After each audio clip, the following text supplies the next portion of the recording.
Estamos en el año 1971, en el mes de marzo, día 25. Es una noche oscura, de las típicas de la zona de Rosas, y estamos situados en una base de radar del Ejército del Aire Español que se ocupa del control del espacio aéreo de todo lo que pueda venir desde el norte de Europa. Es un escuadrón de vigilancia y de control. Nosotros estamos haciendo servicio militar allí.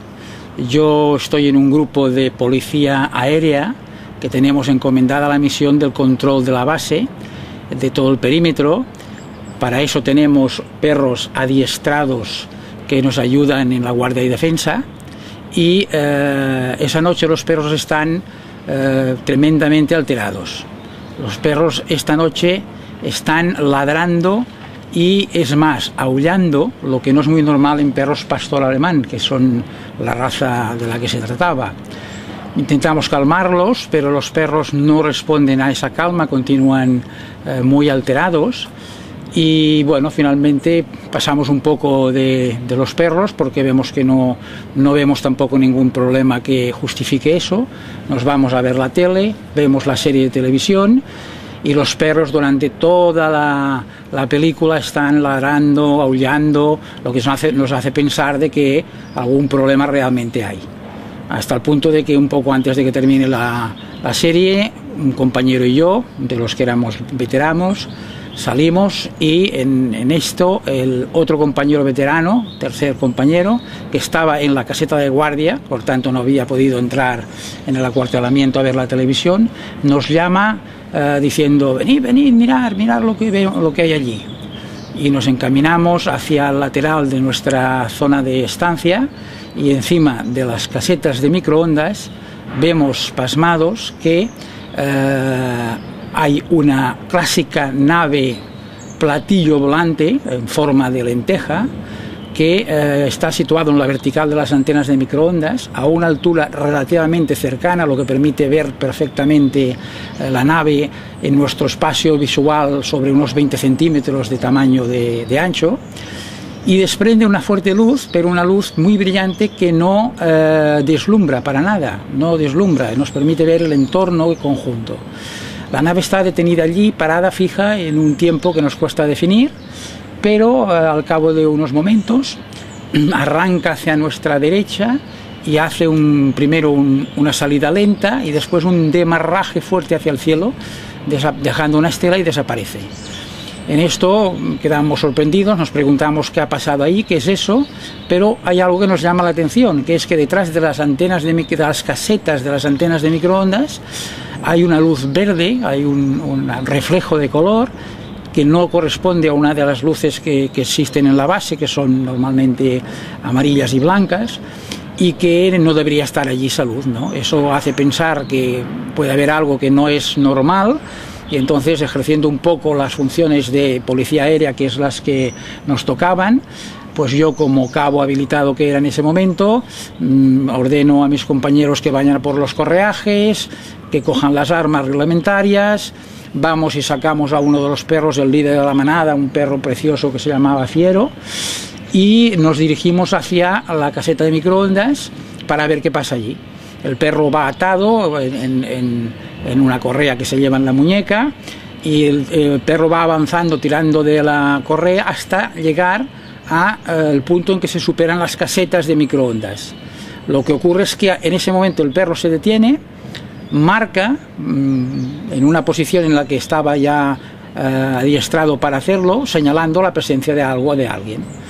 En ese interín, pues empezamos a oír un ruido como de pasos, pero mucho más fuerte de lo que serían unos pasos normales, de alguien o algo que se acerca hacia nosotros,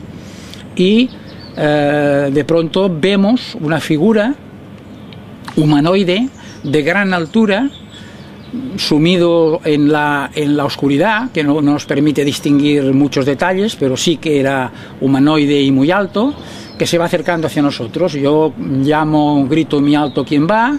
Una vez el elemento que está viniendo, ese ser, no se detiene, vuelvo a gritar el alto que da y mi compañero, un poco excitado y quizá con algo de miedo, dispara una ráfaga de su FEMME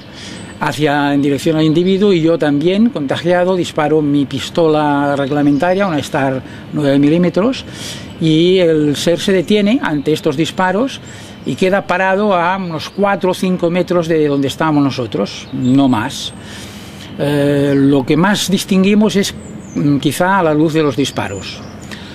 Vemos un cinturón en el que hay una hebilla que aparentemente metálica, que brilla, aunque en este momento con el tiempo nos dimos cuenta que quizá ya la hebilla era algo que tenía como un mínimo de luz propia, pero el entorno a la figura pues se ve a la luz de los disparos. En un tiempo que también se nos hace muy difícil de determinar, el individuo da una vuelta sobre sí mismo y se va tan rápidamente como había venido, desapareciendo de nuestra vista, y lo único que oímos es, al cabo de unos momentos, un golpeteo contra la valla, una de las vallas metálicas que rodeaban el perímetro de la base, y a partir de aquí silencio. Entonces nosotros decidimos avanzar hacia la valla. El perro le damos orden de buscar, nos lleva hasta la valla, va siguiendo la valla hacia la izquierda, y hasta que llega en un punto en el que se detiene, gruñe, avisa de que allí pasa algo, y nosotros, palpando, porque ya os decía de que no había mucha luz, encontramos que falta un pedazo de valla. Falta un pedazo de valla que después, al día siguiente, al medirlo, pues se comprobó que era entre 40 y 50 centímetros, y que ha desaparecido, que no la vemos. Tampoco sabemos si hay un trozo en el suelo porque está muy oscuro. Sacamos la cabeza por ese agujero que se ha practicado en la valla. El perro se relaja, el perro se pone en posición de marcar que ya no hay ninguna presencia extraña allí. La tensión casi energética que había en el aire también desciende, y me doy cuenta que aquello se ha terminado. Entonces, bueno, regreso hacia donde está el acuartelamiento, aviso a los compañeros, al compañero que nos había avisado de que se veía esa luz, le digo que que entre en contacto con el capitán de guardia del radar para que le informe de lo que ha pasado y le pregunte si se ha detectado en radar esa presencia de esa nave. Del acuartelamiento, que han oído los disparos, que están en la base de la montaña, nos llaman diciendo a ver qué ha pasado ahí, que ahora sube el capitán de guardia, que nos van a meter un puro, lo que pasa en el servicio militar, porque piensan de que hemos disparado por una juerga o por alguna razón que no debe estar justificada. Afortunadamente, cuando llegan allí y ven el tema como ha ido, nuestra explicación que coincide, nuestra excitación, y que falta un trozo de valla, pues bueno, nos dice que nos calmemos, se organizan patrullas de vigilancia a todo el perímetro de la base y nos piden que hagamos un informe antes de acostarnos, cada uno por separado, de lo que hemos vivido, ¿no? Bueno, así pasa la noche. Hay algunos pequeños incidentes más, pero para no alargarlo demasiado, os diré de que al cabo de 2 noches vuelve a aparecer esta nave. Esta vez también en la vertical de la antena de microondas, pero bastante más alta que en la primera ocasión. Está un tiempo parado allí, suficiente, quizá más de 1 hora. Lo ve todo el acuartelamiento, porque todos estábamos mirando al cielo y se avisa a todos los que había más. Eran quizá 150, entre 150 y 200 personas en ese momento en ese cuartel. Y claro, ya queda claro que nuestra visión de ese objeto se ha confirmado. Además, al día siguiente del primer incidente, cuando se va a la valla, se encuentra que ha desaparecido, que está como volatilizada, como quemada, cortada en recto, como en un soplete, incluso con los bordes metálicos algo chamuscados, y no hay valla ninguna. La tenemos que volver a atar con alambres, y es ahí donde vemos que faltan entre 45 y 50 centímetros, ¿no? Es algo también bastante misterioso en este sentido. A reseñar que en radar no detectaron ninguna presencia de ningún objeto. Aparentemente la tecnología que podían tener estos tripulantes de esta nave les permitía camuflarse al control del radar, ¿no? También introduzco el hecho, porque quizás es importante para la historia del futuro, de que durante el incidente de los disparos en mi cabeza hierve como una olla de grillos una cantidad como de voces que yo no consigo entender porque es excesivo para mí, ¿no? Esa sensación de voces en la cabeza se aclara en 2 sueños posteriores de 2 noches siguientes,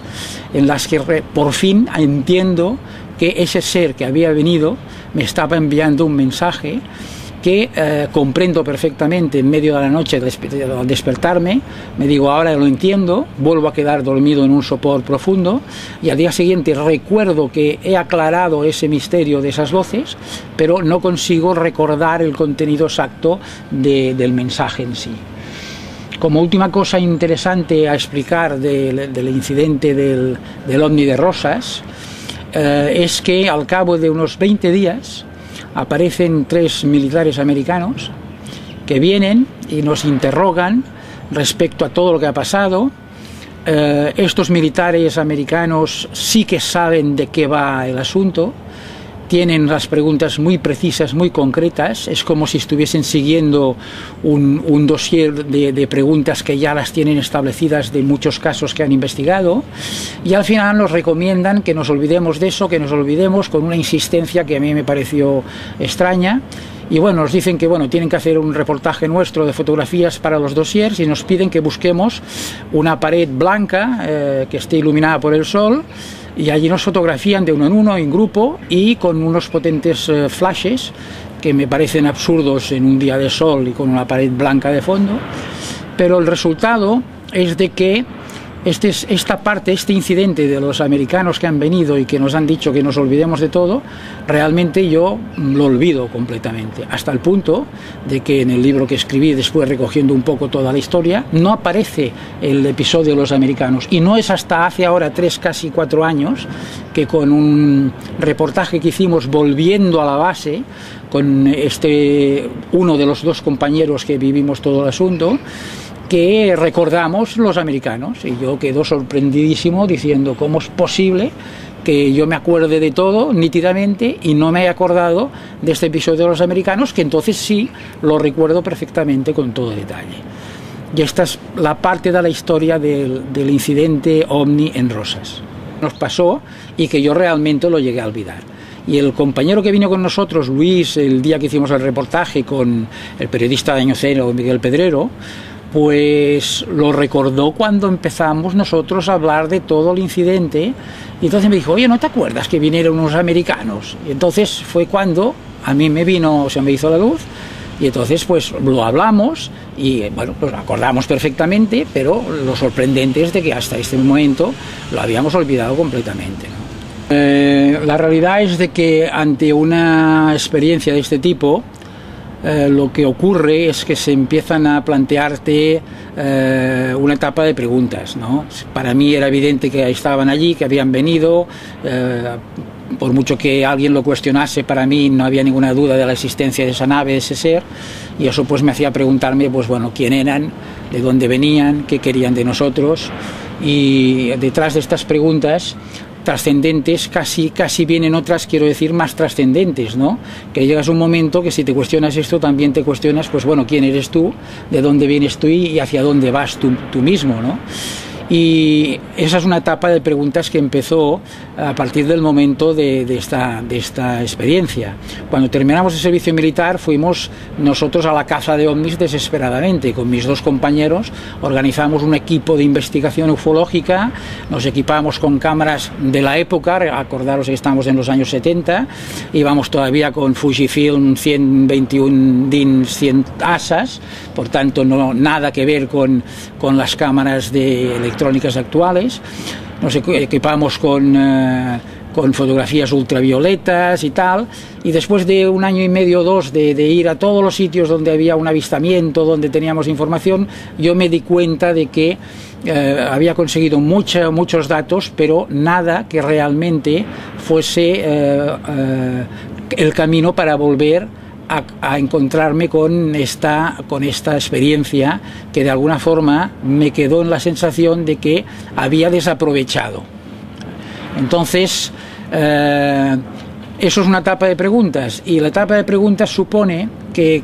si insistes encuentras respuestas, pero lo más real es que después de cada respuesta encontrada viene otra pregunta, ¿no? Y tienes que persistir el tiempo suficiente como para saber que siempre habrá alguna pregunta que contestar. Yo pronto me di cuenta que el tema no era tanto ir a ver si encontrabas otra experiencia de contacto ovni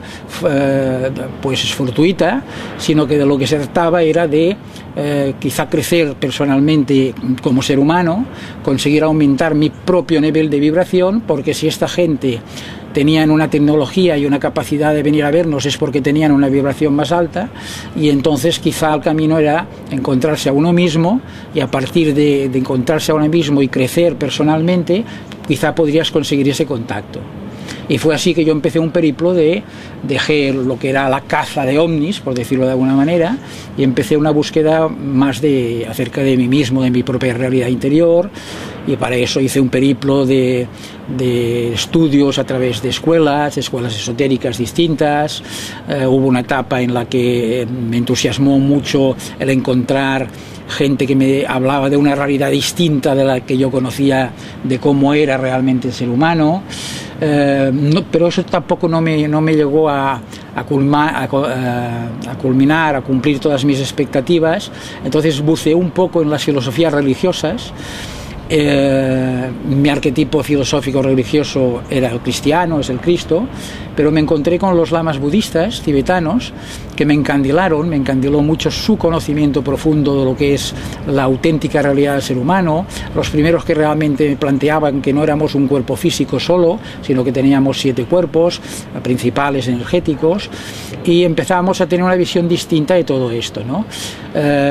Y bueno, poco a poco yo fui siguiendo este camino y acabé pensando que lo que era importante era crecer yo personalmente y olvidarme del fenómeno de contacto. Bien, como consecuencia de todo esto, lo que resultó evidente para mí es que de lo que se trataba es de buscarte a ti mismo, crecer personalmente, y en esa línea estaba con mis trabajos de meditación, con mis mentalizaciones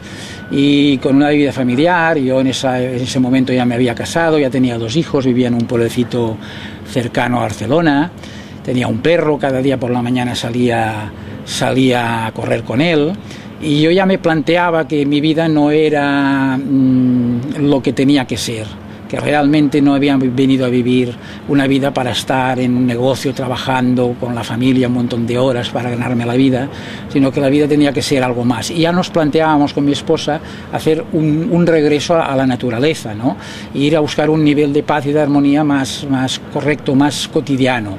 Pero eso era muy difícil, nos poníamos muchas necesidades que cubrir, y claro, nunca teníamos las cosas correctas suficientemente claras como para marcharnos. Hasta que un día salgo con mi perro, un perrazo schnauzer gigante de color negro que se llamaba Narvik, a hacer mi paseo matinal y hacer un poco de footing, y con él corríamos por un bosque y teníamos la costumbre de acabar pues sentados debajo de un pino que salía en medio de una roca, en la que tenía una perspectiva sobre el mar, porque estábamos en la costa, veíamos la costa, y yo salía a la hora en la que podía coincidir para poder contemplar la belleza de la salida del sol, ¿no? Entonces yo allí pues hacía una meditación, y ese día pues ocurrió algo muy especial.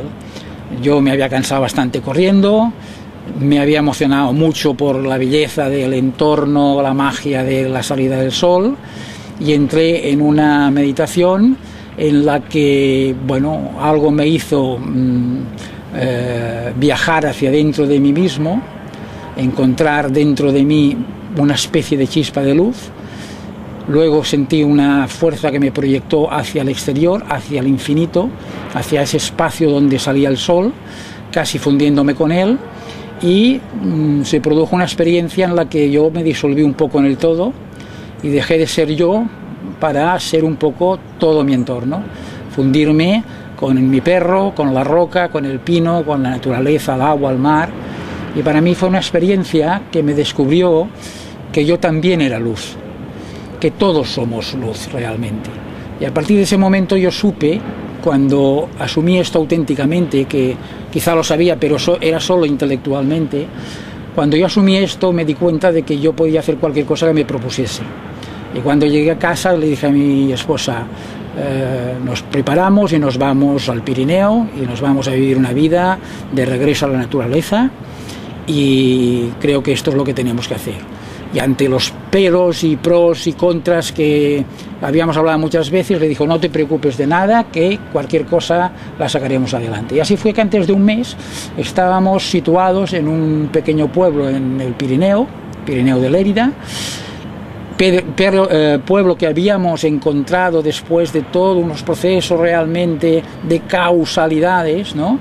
en las que pudimos incluso tener un cierto reconocimiento de ese entorno, de ese lugar como algo ancestral con el que estábamos vinculados, y ahí nos situamos a vivir y empezamos a vivir una vida cotidiana pues de comunión con la naturaleza. Y yo allí me dedicaba, fijaros, a las abejas y la miel, me dedicaba a la cría de eurogallos y me dedicaba a recoger plantas medicinales, que había, entre tanto yo había hecho estudios de naturopatía y de fitoterapia y tal. Y bueno, estábamos ya situados en un pueblo grande, preparando nuestra llegada a una casa que estábamos arreglando en el pueblo de la montaña, cuando ya nuestro nivel de armonía y de equilibrio y un nivel familiar muy acogedor, muy pleno, pues nos llevó a una experiencia que fue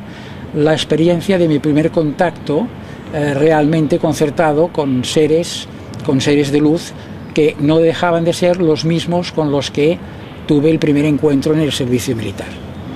Empecé con una necesidad tremenda de escribir, de hacer una psicografía. La mayoría de ustedes sabrán lo que es eso. Eso tiene sus peligros también, que quizá si tenemos tiempo los podemos comentar, pero mi primer contacto fue a través de psicografías, en las que después de 58 páginas de rayas, pues hubo un primer mensaje de contacto con un grupo de comunicación y de información que se manifestaron así, y que lo primero que hicieron fue, para que yo tuviese la absoluta seguridad de que aquello era correcto, era cierto y no era solamente fruto de mi imaginación, me dieron una cita para que tuviese un encuentro, un avistamiento concertado en medio del puerto, de la montaña, un día a una hora determinada de la noche. Yo acudí a esa cita, acudí solo porque mi mujer me dijo que ella se quedaba con los niños. Estábamos en invierno, nosotros habíamos llegado en octubre al Pirineo y esto era en diciembre, por lo tanto yo tuve que superar una parte de carretera con nieve, con mi Land Rover, y al final, en el sitio en el que intuí que era el sitio de encuentro, pues esperé a la hora y efectivamente apareció en lo alto de la montaña una nave que en cuanto se fue acercando pude vislumbrar y pude reconocer como la misma nave que había visto en el servicio militar. Esta nave no se limitó a dejarse ver, sino que se acercó, bajó de la montaña, me dio un fogonazo que me iluminó completamente a mí, el coche y todo el espacio alrededor, y volvió a marcharse en el sentido contrario al que había venido, ¿no? Para mí fue, pues como comprenderéis, una experiencia contundente, que llegué a un momento en que yo mismo pues casi no podía ni comprender ni asimilar, ¿no? Bueno, la verdad es que a partir de aquí empezó todo un proceso de comunicación en el que empezó a cumplirse aquello de que yo estaba pensando que tenía que ser, que es que el contacto no debe producirse solamente de arriba abajo, o sea, cuando ellos quieren,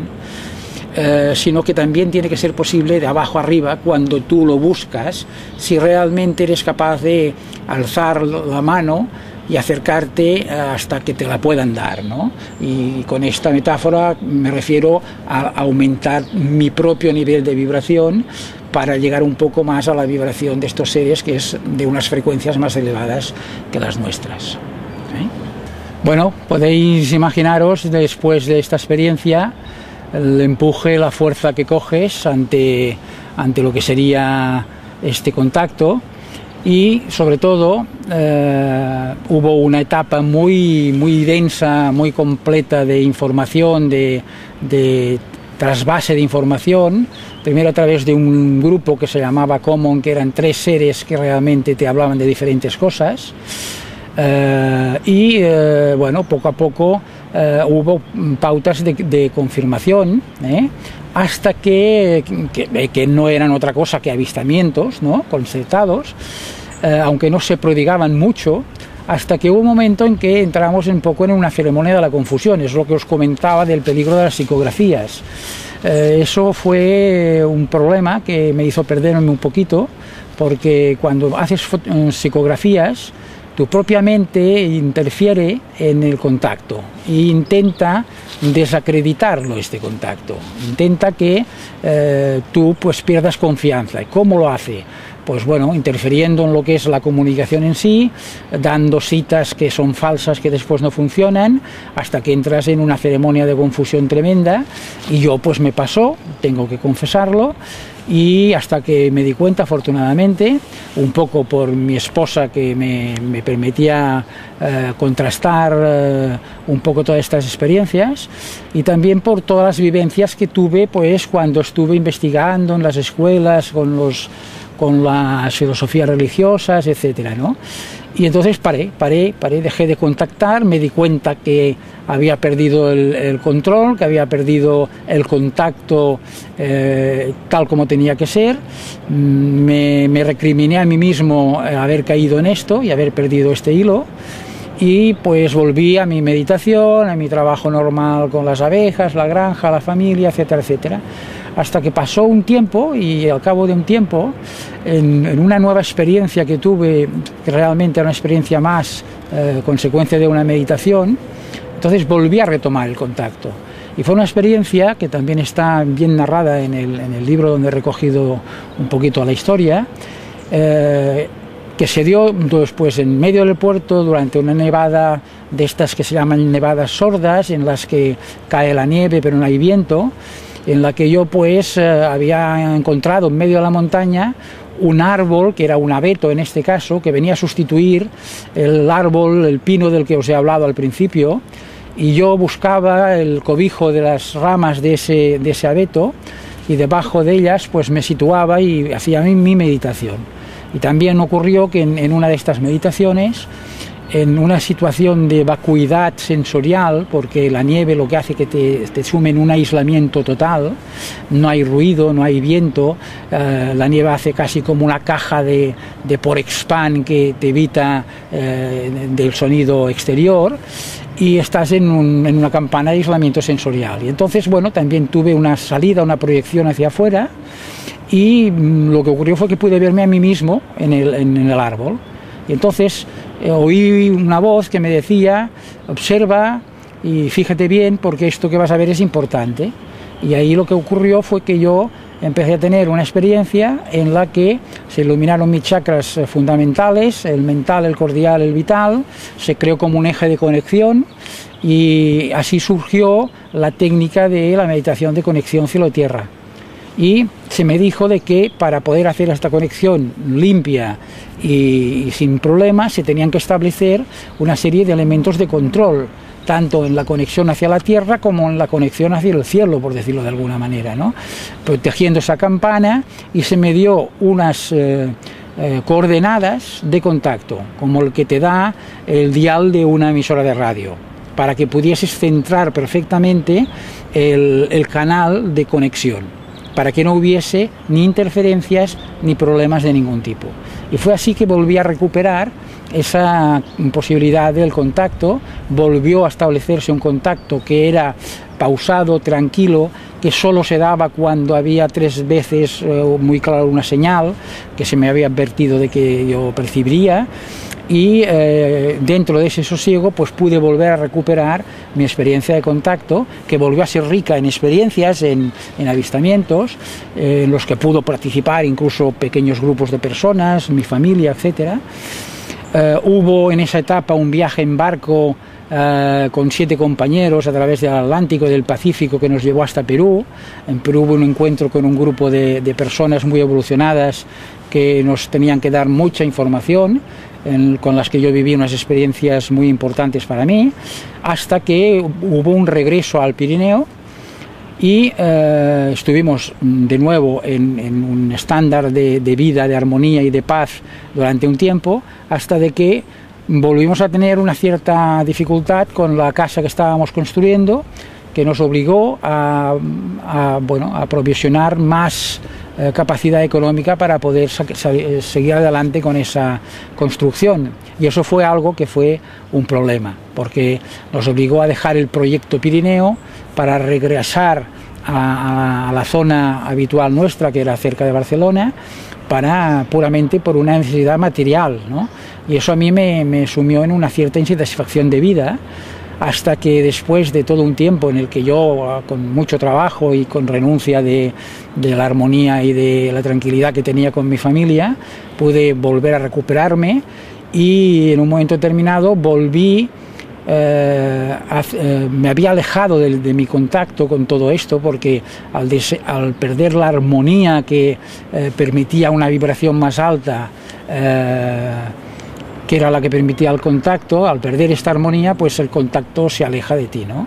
Pero yo ahí hice una llamada desesperada de nuevo, diciendo un poco, bueno, ¿dónde estáis ahora? Ahora que quizá vuestro apoyo, aunque solo fuese moral, pues me iría muy bien, pues os necesito, y ahora habéis desaparecido. Y fue en ese momento en que volvió a aparecer un contacto y se me dio una cita que vendría a ser fundamental en la Casa del Pirineo, en un día del mes de diciembre del año 89.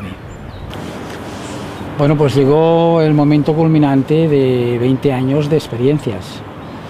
El momento culminante, porque lo que os voy a explicar ahora es algo que siempre me cuesta de explicar, porque no dejo de ser muy consciente de que es algo que entra más en lo increíble que en lo aceptable por mucha gente. Y casi yo invito a todo el mundo a que tampoco se crea las cosas porque sí, sino que deje entrar un poquito la historia que yo explico sin poner demasiadas barreras, y después ya tendrá la capacidad de discernir si lo que yo explico le parece verosímil o no. Realmente estamos hablando de algo fuera de lo común. Esa noche de diciembre del 89 yo tuve una experiencia de contacto en quinta fase. Os voy a explicar pues cómo fue esta experiencia, luego cada cual que saque sus propias conclusiones. Yo había viajado por la noche, llegué tarde a la Casa del Pirineo. La cita que teníamos prevista era sobre las 5 de la mañana. Había puesto todos mis relojes despertadores para no fallar ni dormirme para la hora de la cita. Y intenté dormir, no podía dormir, hasta que fatalmente pues quedas muy dormido, ¿no? Total, que llegó la hora de la cita y yo pues no me enteré de los relojes que tocaban ni de los despertadores, hasta que empecé a oír unas campanas que tocaban, y como tenía la iglesia del pueblo al lado, pues me pareció que eran las campanas de la iglesia. Yo decía, ¿cómo puede ser que toquen las campanas de la iglesia? Era bastante más sencillo, era el calentador de agua, que como la casa estaba vacía, estaba vacío también de agua, y al conectar la electricidad, las resistencias habían empezado a calentarse y empezaron a sonar, pero esas fueron las que me despertaron. Me di cuenta que estábamos sobre las 5 de la madrugada, y entonces fue cuando, con una pequeña prenda de abrigo encima de los hombros, bajé hacia la parte de la cocina. Y cuál fue mi sorpresa cuando vi que a través de los contraventanales de la cocina una potente luz se veía desde el exterior. Abrí la puerta de la cocina y salí a un pequeño porche que tenía detrás de la casa. Había un espacio de jardín de 4 o 5 metros y un campo detrás que estaba un poco más elevado. Vi con sorpresa cómo descendía una bola de luz de un diámetro grande, unos 3 metros, quizá 4 metros de diámetro, de una luz dorada, amarilla dorada, que bajaba y se quedaba como posada sobre el terreno. La luz se fue difuminando y dentro de la bola de luz apareció la imagen, la figura de un ser también humanoide, luminoso, muy alto, que me dejó estupefacto. Yo quedé anonadado contemplando aquello. Pareció como si la esfera se le abriese como una puerta invisible y del interior de la esfera salió ese ser. Ese ser, en un paso, porque fue algo casi mágico verlo, que en un paso superaba una distancia de 5, 6 o 7 metros, se vino al Porsche donde yo estaba parado. Cuando llegó al Porsche yo me di cuenta de la tremenda altura que este ser tenía. Y entonces lo tenía que mirar hacia arriba porque realmente quizás su altura era de unos 2,15, 2,20 de altura. Vestía un traje ajustado de un color blanco, de una tela un tanto plateada, tenía una larga melena rubia, ojos azules, un tanto rasgados hacia arriba, y en el cinturón llevaba una hebilla que correspondía a la que habíamos visto a la luz de los disparos en el servicio militar. Tenía un emblema específico y cuando llegó tocó en la hebilla como unos botones táctiles, hizo alguna operación en ese momento que le hizo parecer alrededor de su cuerpo como una especie de segundo cuerpo de un color azulado muy transparente, que era como una envoltura de luz, que enseguida a mí me pareció que era algo de tipo protección, ¿no? Y empezamos a tener una conversación. Era el guía con el que yo me había estado comunicando en los últimos tiempos. Y lo primero que me dijo fue: cuando tú te alejas, nosotros estamos lejos; cuando tú te acercas, nosotros estamos cerca de ti. Fue un momento mágico, empezamos a hablar. Nuestra conversación era una conversación, yo no sé si es telepática, pero yo diría mental. Yo elaboraba un pensamiento y él me respondía antes de que pudiese ni siquiera formular una pregunta, ni imaginarme a la pregunta. Cualquier duda que afloraba en mi mente era contestada automáticamente. Y hubo un momento en que yo pensé: me voy a quedar con el cuello tieso, mirando hacia arriba. Y fue en ese momento en el que él puso su mano sobre mi hombro, y mi cuerpo se contagió de ese halo de luz azul que también me envolvió a mí. Y en ese momento lo que ocurrió fue algo mágico, increíble. Yo perdí la gravedad y empecé a flotar y fui subiendo hasta situarme a la altura de mis ojos, de sus ojos. Con lo cual podéis imaginar que yo me quedé en una situación de estar prácticamente flotando. Sentí que tenía que hacer lo mismo que hacía él, que era poner su mano en mi hombro. Yo intenté poner mi mano en el suyo. Y cuál no fue mi sorpresa que cuando yo deposité mi mano se hundió en su cuerpo, como interpenetrando con la esencia energética de ese ser. Por eso yo, que ya lo sabía, ya se me había dicho, comprendí lo que significaba el hecho de que estaba tratando con un ser de luz, un ser de quinta dimensión, un ser de un nivel de vibración muy elevado, en el que casi ya no tienen soporte físico y prácticamente solo tienen soporte energético. Volví a recuperar la posición de mi mano en su hombro,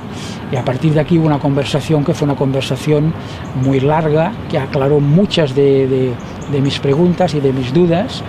Una conversación que también recojo en este libro, que ahora sería muy extensa de explicar, pero que, como comprenderéis, para mí fue una conversación mágica y muy especial. Y para mí fue la culminación de todo un proceso que a partir de ese momento dio un vuelco en el sentido de la profundidad en la que mi experiencia de contacto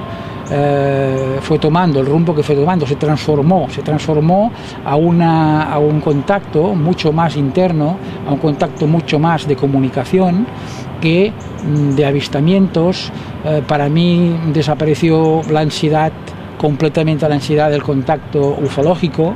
Me di cuenta de que eso no era lo fundamental, que no era lo importante, al menos no lo era con ese tipo de ser, que me ofreció toda clase de explicaciones de todo lo que yo pretendía, pero que de alguna forma también me explicó que estábamos en un proceso de crecimiento, en un proceso en el que la humanidad se estaba enfrentando a una etapa de final de los tiempos, que hemos hablado ya mucho, del 2012, y que no es nada más que un cambio de etapa en el que toda la humanidad tiene, igual que el planeta, la capacidad de ascender y trascender, ¿no? Que para eso hay que prepararse, y la forma mejor de hacerlo es conseguir asimilar y asumir ese aumento de vibración que es necesario para poder hacer estas transformaciones.